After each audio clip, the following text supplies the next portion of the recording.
Hello and welcome back to my channel. It's so great to have you here hanging out with me again. In this video, I'm going to dive deeper into Aries and compatibility. This way you can get even more detailed when it comes to having the tools to make the most of either finding the relationship you desire, or if you're already in a relationship, deepening the love, maximizing the enjoyment of that relationship, and strengthening the connection. And in this video, we will be talking about Aries. So keep in mind as you're watching this that it will apply to sun sign and moon sign compatibility, meaning you can apply it to Aries sun with each sun sign and that compatibility. Then you can apply it to Aries moon with each sign in the moon position. For example, if I'm talking about Aries and Gemini compatibility, it will apply to Aries sun with someone that has Gemini sun sign. Then it will also apply to someone that has Aries moon dating someone that has Gemini moon. But not so much Aries sun dating someone that has Gemini moon, because that breakdown is a little more complex. So for now, we are sticking to sun sign with sun sign and moon sign with moon sign compatibility. So no more wasting time. Here are the goods on Aries when it comes to compatibility with each sign of the zodiac. Let's go.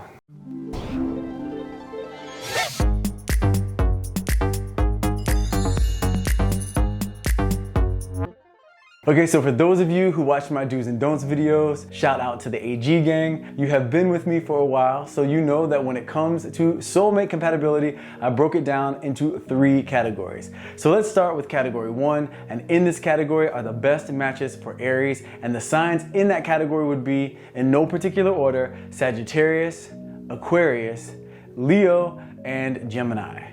Okay, so Sagittarius and Aries. Yes, yes, and yes. These two are so great for each other. They both love adventure, they both love being social, and they both love to make and spend money. Aries really respects the manifesting power of Sagittarius, and Sagittarius loves Aries' drive and Aries' confidence. Now, one major problem that they could come up against is if there is addiction on either part. Either the Aries may have addiction problems or the Sagittarius may have addiction problems, because these two are extreme signs, and when they go in one direction, they can go very, very far in that direction, especially Sagittarius.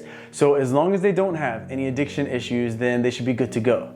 Now, don't get me wrong, even without any addiction in the relationship, their fights will be epic, but so will their makeup sex. So these two are perfectly matched and could be a power couple for sure. Okay, Aquarius and Aries. Well, these two have very active energy that is well matched for good times, consistent laughter, and a lot of adventurous sex. Aries is a doer and Aquarius is a great organizer, so they can work really well when they team up in any way. And in a romantic relationship, their energies really complement each other. Aries doesn't shy away from Aquarius's out-of-the-box suggestions, and Aquarius doesn't try to hold Aries back when they want to jump into a new project or idea. One of the issues that may come up for these two, though, is when Aries feels a bit neglected because Aquarius is so independent. And Aquarius can get a bit annoyed when Aries takes on a bossy approach with them. But as long as they are both clear on what their commitment is, and as long as they communicate effectively when issues come up, then these two will for sure have a long-lasting, very exciting, and loving relationship. Okay, Leo and Aries. Now, these two get along amazingly as friends for sure, and they have the potential to get along really well in a romantic relationship. But in order for this to happen, they have to get clear on who is going to be in charge of what. They both have no problem in the spotlight, and depending on the rest of their chart, more times than not, they actually prefer being the center of attention, and you can't really have two centers. So as long as they are clear on the dynamic between the two of them, and they don't find themselves competing for control, then these two will have a very powerful, very effective, and connected bond. Now, Gemini and Aries. Now, these two are one of those couples that from the outside look in many ways to have some conflict, but for them, they're in heaven. They actually love bickering with each other a bit because it keeps Aries' competitive juices flowing, and it gives Gemini something to be entertained by. Gemini loves Aries' confidence, and Aries loves the fact that Gemini always has a new idea of how they're gonna rule the world. As long as they keep it lighthearted, and as long as Aries doesn't allow their tendency to be parental to come into play, then these two will complement each other really well, and they will find that they are much more powerful when they work together, love together, and laugh together. Now, in the second category, we have the signs that can work for Aries, but it will definitely be tricky and it will take some extra work. And the signs in this category would be Pisces, Capricorn, Virgo, Taurus, and dating another Aries. Okay, Pisces and Aries. Well, Pisces has no problem letting Aries take the lead because Pisces loves the freedom that the impulsive nature of Aries can bring. Aries loves that Pisces is a bit mysterious because Aries for sure loves a challenge, and they see the idea of peeling back all those Pisces layers as an exciting challenge. These two are for sure very different, but this is one of those cases where their differences is exactly what the other needs. As long as Aries can open up a bit when it comes to their tendency to be self-centered, and Pisces can take it down a notch when it comes to their tendency to fall into feeling like a victim, then these two will have pretty strong potential together. Okay, Capricorn and Aries. Now this is an interesting combination because it's one of those scenarios where it can really get better over time. Initially, they will be attracted to each other because Capricorn loves it when they find someone that is willing to express their feelings openly, and Aries loves the type of personality that plays a little hard to get. But once they connect, they will have the problems that come from two cardinal signs dating each other. They both will want to call the shots the majority of the time. So they will have to get clear on who's going to take the lead based on the circumstances. If they get past these initial challenges, they will find that this relationship can be a slow burn that has major potential. Capricorn will learn to appreciate Aries' fiery confidence, and Aries will learn to love the unmatched strength of Capricorn. Now, Virgo and Aries. Now this one's gonna be a challenge. They both for sure appreciate the fact that they are both ambitious, and they both love the idea of planning and experiencing adventures. When it comes to these adventures, Aries will initiate and more than likely Virgo will plan, but this is an area where they will balance each other out nicely. The issue with these two will be the fact that Virgo has a very specific way that they want things done, and Aries has one way of doing things. Their way. Now, in my Virgo video, Aries is in their most difficult category, and this is because Virgo will have much more of a hard time dealing with Aries than Aries will dealing with Virgo. Sure, Aries wants to do things their way, but they have more of a live and let live type attitude, and in a relationship, and Aries is basically saying, this is how I want to do this, and I'm cool if you don't want to, just don't get into my way. Whereas Virgo, if they're in a relationship, and the person that they're with blatantly is disregarding their wishes when it comes to tending to the details, then that's a deal breaker for them. Either way, this matchup is a challenge, and in order to really make it work, they will need many more points of compatibility in their chart. Okay, Taurus and Aries.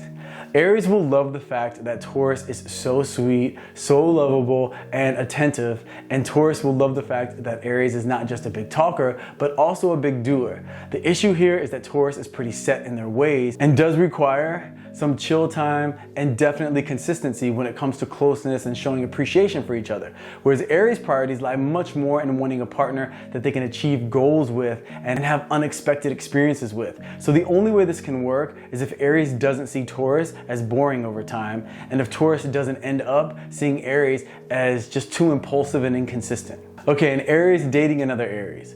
They will have good sex, deep emotional intensity, and a fiery connection. The issue with these two is they're going to continually be at odds in terms of attempting to trust that the other is down to do what makes the other feel secure. The bottom line is these two very strong personalities may find that they butt heads a lot because when they have a difference of opinion, neither is really willing to budge. So although it may start off hot and fiery, it will end cold and disconnected the moment that they come up against a scenario or topic that affects the relationship and they see it differently, because they're gonna have a really hard time, like I said, seeing eye to eye. So unless they have other points of compatibility in their chart, the long-term possibilities for this pairing is unlikely. Now the third and final category would be the most challenging matches for Aries, which would be Cancer, Scorpio, and Libra. Okay, now Cancer and Aries. Well, for starters, these are both cardinal energies, which means they are used to taking the leadership role. And if you have two people attempting to lead, like I said earlier, when it came to Capricorn and Aries, we're gonna have an issue. However, in the case of Aries and Capricorn, it's manageable because they both have a tendency to be bossy without leading with their emotions. However, in the case of Aries and Cancer, the moment Cancer expresses the part of them that can be parental, then Aries fully and passionately resists this energy because they can also be parental. So this is a major point of disconnect because they're both coming at each other from an I care about you and I want to tell you the way this should be done perspective, and there's too much emotion involved there, so they can't just get to the point and agree to disagree or to let it go. They might end up taking it personally, especially on the side of Cancer, and once Cancer takes something personally, it's very difficult to get back in their good graces. In addition to that, Aries is very opinionated and doesn't candy coat their opinion when they're expressing it. Well, the moment they have an opinion about Cancer that Cancer doesn't like, then we're gonna have a problem on our hands because Cancer will get angry, they will close off, they'll they'll go into that shell, and Aries has no patience for that type of drama. Bottom line is these two have many differences in personality that lead to conflict and disconnect. So in order to make it work, they will have a mountain of compromise to implement. So like any relationship, it is possible, but with these two, it's more than likely they'll end up deciding that they're much better off with someone more like-minded.